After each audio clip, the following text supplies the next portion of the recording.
தமிழ்நாட்டில் நீட் எழுதக்கூடிய 6 மாணவர்களில் ஒருத்தருக்கு தான் எம்பிபிஎஸ் சீட் கிடைக்குது அப்படிங்கிற ரியாலிட்டி உங்களுக்கு தெரியுமா?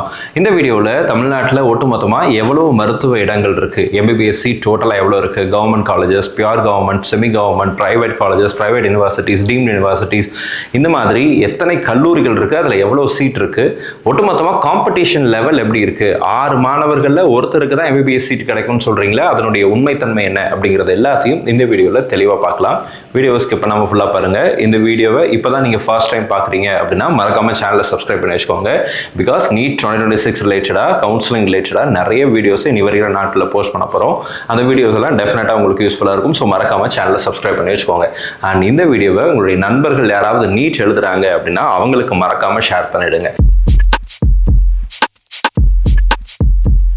ஸோ ஃபர்ஸ்ட் நம்ம தமிழ்நாட்டில் எத்தனை கல்லூரிகள் இருக்குது, categories of colleges, types of colleges என்னென்ன இருக்குது அப்படிங்கிறத பற்றி பார்த்தலாம். இது வரைக்கும் வீடியோ லைக் பண்ணல அப்படின்னா மறக்காமல் வீடியோ லைக் பண்ணிடுங்க. ஃபர்ஸ்ட் சென்ட்ரல் இன்ஸ்டிடியூஷன்ஸ் அப்படின்னு சொல்லுவோம். அதாவது எய்ம்ஸ், ஜிப்மர் இதெல்லாம் வந்து சென்ட்ரல் யூனிவர்சிட்டிஸ் அப்படின்னு சொல்லலாம். ஸோ சென்ட்ரல் இன்ஸ்டிடியூஷன் சொல்லலாம். இதில் தமிழ்நாட்டில் மதுரையில் எய்ம்ஸ் மருத்துவக் கல்லூரி அப்படிங்கிறது இருக்குது.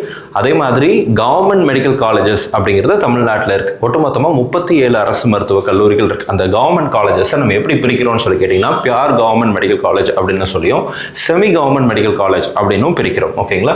அடுத்ததா பிரைவேட் மெடிக்கல் காலேஜஸ் அப்படிங்கிற ஒரு கேட்டகரியில் there are a number of colleges available in Tamil Nadu. at the same time private universities அப்படிங்கிறதும் இருக்கு தமிழ்நாட்டில். இப்போ இந்த கேட்டகரி எல்லாம் போக இன்னும் ஒரு எக்ஸ்ட்ரா ஒரு கேட்டகரி இருக்கு. அது என்னன்னு சொல்லி கேட்டீங்கன்னா டீம்டு யூனிவர்சிட்டிஸ். டீம்டு யூனிவர்சிட்டிஸ்க்கும் பிரைவேட் யூனிவர்சிட்டிஸ்க்கும் ஃபீஸ்ல வேரியேஷன் இருக்கும். பிரைவேட் யூனிவர்சிட்டிஸ்க்கும் பிரைவேட் மெடிக்கல் காலேஜஸ்க்கும் ஃபீஸ் வேரியேஷன் இருக்கும். பிரைவேட் மெடிக்கல் காலேஜஸ்க்கும் கவர்மெண்ட் மெடிக்கல் காலேஜஸ்க்கும் ஃபீஸ்ல வேரியேஷன் இருக்கும். சரிங்களா? இந்த கவர்மெண்ட் மெடிக்கல் காலேஜுக்கும் சென்ட்ரல் யூனிவர்சிட்டி, சென்ட்ரல் இன்ஸ்டிடியூஷன்ஸ்க்கும் ஃபீஸ்ல வேரியேஷன் இருக்கும். ஸோ இங்கே தான் ஃபீஸ் இருக்கிறதுலே ரொம்ப கம்மி. அடுத்ததா பியூர் கவர்மெண்ட்ல கம்மியாக இருக்கும். அடுத்து semi government, private universities, deemed universities fees வந்து இங்கே கம்மியாக இருக்கும். இங்கே போக போக போக போக ஜாஸ்தியாக இருக்கும். ஃபீஸ் ஸ்ட்ரக்சர் பற்றி வீடியோ வேணும்னா கமெண்ட் செக்ஷனில் போடுங்க, டைப் பண்ணுங்கள். அடுத்து ஒரு வீடியோ செப்பரேட்டாக இந்த காலேஜஸில் எவ்வளோ ஃபீஸ் வாங்குறாங்க அப்படிங்கிறத பற்றி மேக் பண்ணுறேன். ஸோ இப்போ எவ்வளோ சீட் இருக்குது அப்படின்னு சொல்லி பார்த்தலாம். இப்போ நமக்கு தெரியும் சென்ட்ரல் இன்ஸ்டிடியூஷன்ஸ் அப்படின்னு சொல்லும்போது மதுரையில் எய்ம்ஸ் மட்டும் தான் இருக்குது. இப்போதைக்கு எய்ம்ஸ் மருத்துவக் கல்லூரியினுடைய பில்டிங் கன்ஸ்ட்ரக்ஷன் ஒர்க் போயிட்டு இருக்கு. இன்னும் முடியலை, ஆனால் ஆல்மோஸ்ட் முடிகிற ஸ்டேஜுக்கு வந்துருச்சு அப்படின்னு சொல்கிறாங்க. ஸோ கூடிய விரைவில் 2026 கடைசியில் அல்லது 2027 திறப்பாங்க எதிர்பார்க்கிறேன். இது வந்து மதுரை எய்ம்ஸ் டோட்டலா 50 சீட் இருக்கு. சரிங்களா? அடுத்ததா medical colleges, government medical colleges பார்த்தலாம். இந்த கவர்மெண்ட் மெடிக்கல் காலேஜ் எல்லாம் Tamil Nadu government funded universities, institutions. ஒட்டுமொத்தமா பியூர் கவர்மெண்ட் மெடிக்கல் காலேஜஸ்ல பாத்தீங்கன்னா 36 கல்லூரிகள் இருக்கு. இது வந்து பியூர் கவர்மெண்ட், அதாவது முழுக்க முழுக்க தமிழக அரசினுடைய நிதியினால நடத்தப்படக்கூடிய கல்லூரிகளா 36 கல்லூரிகள் இருக்கு. அடுத்ததா செமி கவர்மெண்ட் அப்படின்னு சொல்றோம். இது என்னன்னா நமக்கு சென்ட்ரல் கவர்மெண்ட்டுடைய பாட்டும் அங்கே இருக்கும், தமிழ்நாடு கவர்மெண்ட்டுடைய பாட்டும் இருக்கும். ஸோ இது வந்து செமி கவர்மெண்ட் அப்படின்னு சொல்லுவோம். இதில் வந்து சென்னையில் ஒரு கல்லூரி அப்படிங்கிறது இருக்கு, இஎஸ்ஐ கேகே நகர் சென்னை. இப்போ இந்த இஎஸ்ஐ கேகே நகர் சென்னையில் நீங்கள் படிச்சீங்க அப்படின்னா எம்பிபிஎஸ் படிச்சு முடிச்சதுக்கப்புறம் 1 வருஷம் பாண்ட் அப்படிங்கிறது இருக்கும். இந்த பியூர் கவர்மெண்ட்ல பாண்டெல்லாம் கிடையாது, பிரைவேட் காலேஜஸ்ல பாண்டு கிடையாது, எக்ஸப்ட் சிஎம்சி வெள்ளூர். மற்ற எல்லா கல்லூரிகளையும் பாண்டுங்கிறது கிடையாது. ஆனால் செமி கவர்மெண்ட்ல 1 வருஷம் பாண்ட் அப்படிங்கிறது இருக்கும். ஃபீஸும் கவர்மெண்ட் காலேஜை விட கொஞ்சம் அதிகமாகவே இருக்கும். ஓகேங்களா? அடுத்து பிரைவேட் மெடிக்கல் காலேஜஸ் எவ்வளோ சார் இருக்குது தமிழ்நாட்டில் அப்படின்னு கேட்டிங்கன்னா நமக்கு 22 பிரைவேட் மெடிக்கல் காலேஜஸ் தமிழ்நாட்டில் இருக்குது. இதெல்லாம் லாஸ்ட் இயர்னுடைய டேட்டா. கடைசியில் லாஸ்ட் இயரில் புதுசாக ஒரு கல்லூரிக்கு அனுமதி கொடுத்தாங்க. ஈவன் தமிழ்நாட்டில் இந்த வருஷமும் புதிய பிரைவேட் காலேஜஸ் வருவதற்கான வாய்ப்புகள் அப்படிங்கிறது இருக்குது. அதனுடைய அஃபிஷியல் இன்ஃபர்மேஷன் வந்தோடனே நான் வீடியோவில் பதிவு செய்கிறேன். பிரைவேட் யூனிவர்சிட்டிஸ் பார்த்தீங்கன்னா 5 கல்லூரிகள் இருக்குது, 5 பிரைவேட் யூனிவர்சிட்டிஸ் இருக்குது. லாஸ்ட் இயரில் ஒரு பிரைவேட் யூனிவர்சிட்டி புதுசாக ஆரம்பித்தாங்க. அதில் சீட் வந்து டோட்டலாக நமக்கு 100 சீட்டுங்கிறது வருது. இப்போ டீம்டு யூனிவர்சிட்டிஸ் பார்த்தீங்கன்னா ஒட்டுமொத்தமாக தமிழ்நாட்டில் 13 டீம்டு யூனிவர்சிட்டிஸ் அப்படிங்கிறது இருக்கு. ஓகேங்களா? ஸோ டோட்டலாக நமக்கு 78 இன்ஸ்டிடியூஷன்ஸ் அப்படிங்கிறது இருக்கு ஒட்டுமொத்தமாக. இந்த இடத்துல பார்த்தீங்கன்னா சென்ட்ரல் இன்ஸ்டிடியூஷனில் 1, semi government 1, pure government 36, private colleges 22, universities 5, private deemed universities 13, டோட்டலாக 78 கல்லூரிகள், மருத்துவ கல்லூரிகள் தமிழ்நாட்டில் இருக்கு. அப்போ இதில் எவ்வளோ சீட் இருக்கு அப்படிங்கிறத நம்ம தெரிஞ்சுக்கணும் தானே. ஸோ இப்போ இந்த சீட் வந்து பார்த்தீங்கன்னா எய்ம்ஸ் பொறுத்த வரைக்கும் சென்ட்ரல் இன்ஸ்டிடியூஷன்ஸ் மதுரை எய்ம்ஸ் பொறுத்த வரைக்கும் 50 சீட் அப்படிங்கிறது இருக்கு. செமி கவர்மெண்ட் பார்த்தீங்கன்னா இஎஸ்ஐ கேகே நகர், அங்கே 150 இடங்கள் அப்படிங்கிறது இருக்கு. இப்போ அந்த பியூர் கவர்மெண்ட்ல 36 கல்லூரிகள் இருக்கு இல்லைங்களா, அந்த 36 கல்லூரிகளையும் சேர்த்து பார்க்கும்போது 5200 இடங்கள் அப்படிங்கிறது 5200 சீட்ஸ் அப்படிங்கிறது இருக்கு. இந்த சீட்ல எல்லாம், அதாவது இந்த 5200 சீட்ல நமக்கு ஆல் இண்டியா கோட்டாக்கு 15% சீட் கொடுத்துருவாங்க, ஸ்டேட் கோட்டாக்கு 85% சீட் அப்படிங்கிறது இருக்கும் கவர்மெண்ட் காலேஜஸ்ல. ஓகேங்களா, அப்போ இதுல 15% ஆல் இண்டியா கோட்டாக்கு போயிடும். ஸோ அதையும் நான் உங்களுக்கு பின்னாடி சொல்கிறேன், சீட் மேட்ரிக்ஸை சொல்கிறேன். ப்ரைவேட் காலேஜஸில் 22 காலேஜ் 3900 இடங்கள், 3900 சீட்ஸ் அப்படிங்கிறது இருக்குது. ப்ரைவேட் யூனிவர்சிட்டிஸில் 5 காலேஜில் 850 இடங்கள் அப்படிங்கிறது இருக்குது. ஓகேங்களா, டீம்டு யூனிவர்சிட்டிஸ் 13 காலேஜ் இருக்குது, அங்கே 3050 சீட், 3050 சீட்ஸ் அப்படிங்கிறது அவைலபிளாக இருக்குது. ஒட்டுமொத்தமாக தமிழ்நாட்டில் 13200 இடங்கள் இருக்கு, எய்ம்ஸ் உட்பட. சரிங்களா, எல்லா கல்லூரிகளையும் சேர்த்து. இதில் நான் all India quota, government quota, management quota, NRI, special reservation, Telugu minority, Malayalam minority, Christian minority, 7.5 reservation எல்லாம் சேர்த்து ஒட்டுமொத்தமாக இருக்கிற இடங்கள் 13200 சீட் அப்படிங்கிறது இருக்கு. ஓகேங்களா, இப்போ தமிழ்நாட்டில் நீங்கள் வந்து எக்ஸாமினேஷன் எழுதுறீங்க அப்படின்னா இந்த 13200 சீட்டுக்கு தான் நீங்கள் போட்டி போட போறீங்க.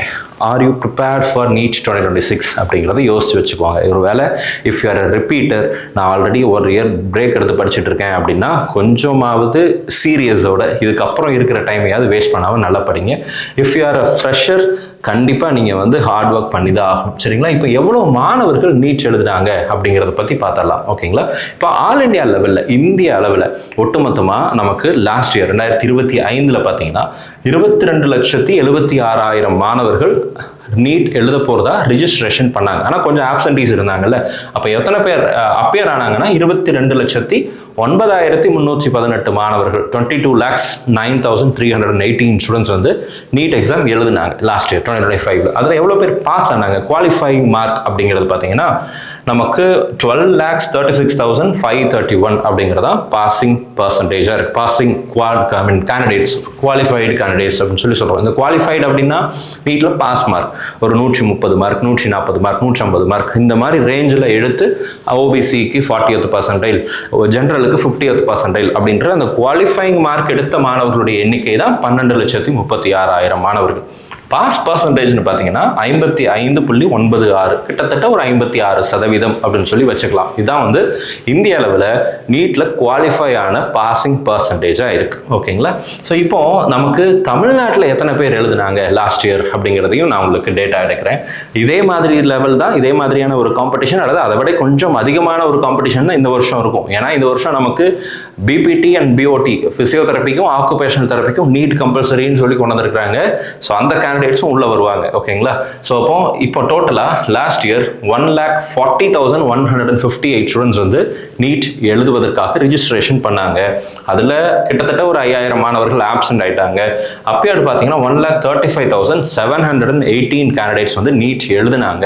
அதில் குவாலிஃபை ஆனதுன்னு பார்த்தீங்கன்னா 76,181 candidates last year qualifying mark எடுத்தாங்க. இதில் பிடபிள்யூடி சேர்ந்துருக்கு, அதே மாதிரி 7.5 ரிசர்வேஷன் எல்லா கேட்டகரியும் சேர்ந்து. ஓகேங்களா, பாசிங் பர்சன்டேஜ்ங்கிறது 56.13% இருக்கு. தமிழ்நாட்டினுடைய ஆல் இண்டியாவுக்கும் தமிழ்நாட்டுக்கும் பெரிய பாஸ் பர்சன்டேஜில் வேரியேஷன் இல்லை. அங்கேயும் 55.9ன்னு பார்த்தோம், 56%, இங்கேயும் 56% தான் பாஸ் பர்சன்டேஜாக இருக்குது. ஸோ இந்த காம்படிஷன் லெவலில் தான் நம்ம குழந்தைங்க, உங்கள் குழந்தைங்க நீட் எழுத போகிறாங்க. அப்போது இந்த வருஷம் எக்ஸாமினேஷன் எப்படி சார் இருக்கும் அப்படின்னு கேட்டிங்கன்னா கட்டாயம் டஃப்பாக தான் இருக்கும். லாஸ்ட் இயர் டஃப்பாக இருந்துச்சு, இந்த வருஷம் மேபி அதை விட கொஞ்சம் மாடரேட்டாக வரலான்னு எதிர்பார்க்குறேன், ஆசைப்படுறேன். பட் எப்படி வருங்கிறது என்டிஏக்கு தான் தெரியும். நீங்கள் நல்லா ப்ரே பண்ணிட்டு எழுதுங்க, அது ஒன்று தான் என்னால் உங்களுக்கு சொல்ல முடியும். இப்போ நீட் எழுதக்கூடிய 6 மாணவர்களில் ஒருத்தருக்கு தான் எம்பிபிஎஸ் சீட் தமிழ்நாட்டில் கிடைப்பதற்கான வாய்ப்புகள் அப்படிங்கிறது இருக்குது. மிஸ்பக்கரேர் அகாடமியில் நீட் 2026 கிராஷ் கோர்ஸ் அட்மிஷன் அப்படிங்கிறது ஓப்பனில் இருக்குது. In case if you R a fresher, 12th இப்போ தான் படிச்சுட்டு இருக்கிறேன், அல்லது உங்கள் குழந்தைங்க இப்போ தான் 12th படிச்சுட்டு இருக்காங்க அப்படின்னா நீங்கள் வருகிற மார்ச் 24ஆம் தேதியிலிருந்து நம்மளுடைய அகாடமியில் நடக்கவிருக்கிற இந்த 40 days கிராஷ் கோர்ஸில் நீங்கள் ஜாயின் பண்ணிக்கலாம். ஃபிசிக்ஸ், கெமிஸ்ட்ரி அண்ட் பயாலஜியில் ஹை வெயிட்டேஜ் சாப்டர்ஸ் எல்லாம் இதில் கவர் பண்ண போகிறோம். ஆன்லைன் ஆஃப்லைனில் கிளாஸஸ் இருக்குது. நம்மளுடைய இன்ஸ்டியூட் கோயம்புத்தூர் காந்திபுரமில் லொக்கேட் ஆகிருக்கு. ஸ்க்ரீனில் பார்க்குற நம்பருக்கு கால் பண்ணுங்கள். ஹாஸ்டல் ஃபெசிலிட்டிஸ் கேர்ள்ஸ்க்கு அவைலபிளாக இருக்குது. நீங்கள் கால் பண்ணுங்கள், அதனுடைய ஃபீஸ் டீட்டெயில்ஸ் மற்ற விஷயம் எல்லாத்தையும் உங்களுக்கு டீட்டெயிலாக சொல்லுவாங்க. ஸோ இப்போ எவ்வளோ பார்ட்டிசிபேஷன், நான் அந்த 6ல் ஒருத்தருக்குன்னு சொன்னேன்ல, அதை நான் உங்களுக்கு காமிச்சிடுறேன் பாருங்கள். இப்போ டோட்டலாக 76,000 பேர் பாஸ் ஆகிருக்கிறாங்க. ஒட்டுமொத்தமாக தமிழ்நாட்டில் இருக்கக்கூடிய government college seat all India quota and state quota ரெண்டையும் சேர்த்து 5350 pure and semi government included. இப்போ private colleges and private universities all together அந்த 27 கல்லூரிகளில் ரெண்டும் சேர்த்து government quota, management quota, NRI எல்லாம் சேர்த்தா 5750 சீட் இருக்குது. கிட்டத்தட்ட 10100 சீட் அப்படிங்கிறது தமிழ்நாட்டில் உள்ள ப்ரைவேட் அண்ட் கவர்மெண்ட் மெடிக்கல் காலேஜஸில் இருக்கிற சீட். இதில் ஆல் இண்டியா கோட்டா சீட் போயிடுது, என்ஆர்ஐ சீட் போயிடுது, மேனேஜ்மெண்ட் கோட்டா சீட் போயிடுது. இதெல்லாம் சேர்ந்து 10000 சீட் இருக்குது. இந்த 10000 சீட்டுன்னு வச்சுக்கிட்டோன்னா 76000 பேர் பாஸ் ஆனாங்கல்ல லாஸ்ட் இயர். அவங்களில் 7.5 மாணவர்களில் ஒருத்தருக்கு தான் லாஸ்ட் இயரில் தமிழ்நாட்டில் உள்ள காலேஜஸில் கவர்மெண்ட் அண்ட் ப்ரைவேட் காலேஜஸில் சீட்டு கிடச்சிது. அதாவது 8 மாணவர்களுக்கு ஒருத்தருக்கு சீட்டு கிடச்சிருக்கு. இதான் ரேஷியோ. ஓகேங்களா? இதில் ஆல் இண்டியா கோட்டாலையும் சீட்டு போயிடும். வேறு ஸ்டேட்லேருந்தெல்லாம் வந்து பசங்க எடுப்பாங்க. நம்மளும் வேறு ஸ்டேட்டுக்கு போய் சீட் எடுக்க முடியும் ஆல் இண்டியா கோட்டாவில் கவர்மெண்ட் காலேஜஸ்க்கு. இப்போது நான் ஒருவேளை இந்த டீம்டு யூனிவர்சிட்டிஸும் இதில் சேர்த்துக்கிட்டீங்க அப்படின்னா நமக்கு 13200 சீட் அப்படிங்கிறது வரும். இப்போ 13200 சீட்டுன்னு போட்டிங்கன்னா 1:5.77 கிட்டத்தட்ட 6 மாணவர்களில் ஒருத்தருக்கு தான் எம்பிபிஎஸ் சீட் அப்படிங்கிறது கிடைக்கிறதுக்கான வாய்ப்புகள் அப்படிங்கிறது இருக்குது. இதை நான் உங்களை டிமோட்டிவேட் பண்ணுறதுக்காக சொல்லலை. You should understand the competition level of Tamil Nadu. தமிழ்நாட்டில் நீட்டுக்குரிய காம்படிஷன் லெவலில் பெற்றோர்களாகி நீங்கள் தெரிஞ்சுக்கணும் அப்படிங்கிறதுக்காக தான் இதை நான் பதிவு செய்கிறேன். ஸ்டூடெண்ட்ஸுக்கு இந்த விஷயம் ஆல்ரெடி தெரியும். ஸோ அதனால் நீங்கள் தயாராக இருக்கீங்களா? As a parent, are you ready to accept the result of NEET 2026? எனக்கு தெரிந்து ஒரு சில மாணவர்களுக்கு தான் தமிழ்நாட்டில் இடம் கிடைக்க போகுது. 1.5 லட்சம் பேர் எழுதினாலும் கூட அதில் 10200 சீட்டு அப்படிங்கிறது தான் இருக்குது. 13200 சீட்டு தான் தமிழ்நாட்டில் இருக்குது. மேனேஜ்மெண்ட் கோட்டான போனால் 20 லட்சம் 25 லட்சம் ஃபீஸ் வருது. டீம்டு யூனிவர்சிட்டிஸ் போனால் 25 லட்சம் 30 லட்சம் ஃபீஸ் வருது. அவ்வளோ ஃபீஸ் கட்டி எல்லாராலையும் படிக்க முடியுமானா இல்லை. வேறு ஸ்டேட்டில் தான் டீம்டு யூனிவர்சிட்டிஸ்க்கு வந்து சேருவாங்க. சீட்டு நிறைய பிரிஞ்சிடும். ரேஷியோ பார்த்தீங்கன்னா கிட்டத்தட்ட 8 மாணவர்களில் ஒருத்தருக்கு தான் சீட்டு கிடைப்பதற்கான வாய்ப்புகள் அப்படிங்கிறது அமையும். நீங்கள் கவர்மெண்ட் காலேஜஸ் மட்டும் பிளான் பண்ணுறீங்க அப்படின்னா அந்த ரேஷியோ வில் பி வெரி அது ரொம்ப ஜாஸ்தியான காம்படிஷனில் இருக்கும். ஸோ உங்களுடைய ப்ரிப்பரேஷனை மிஸ் பண்ணிடாதீங்க. Make use of the available time. So இப்போ நம்ம பிப்ரவரியில் இருக்கிறோம். March and April, February, March and April 3 மாதம் கையில் இருக்குது. Make use of the time. நல்லா படிங்க, ஹார்ட் ஒர்க் பண்ணுங்கள். கண்டிப்பாக உங்களுக்கு நல்ல மதிப்பெண்கள் கிடைக்கணும்னு சொல்லியும், நீங்கள் விரும்பின மருத்துவக் கல்லூரிகளில் உங்களுக்கு இடங்கள் கிடைக்கணும்னு சொல்லியும் உங்களுக்கு நான் ப்ரே பண்ணிக்கிறேன். All the very best. Thank you so much.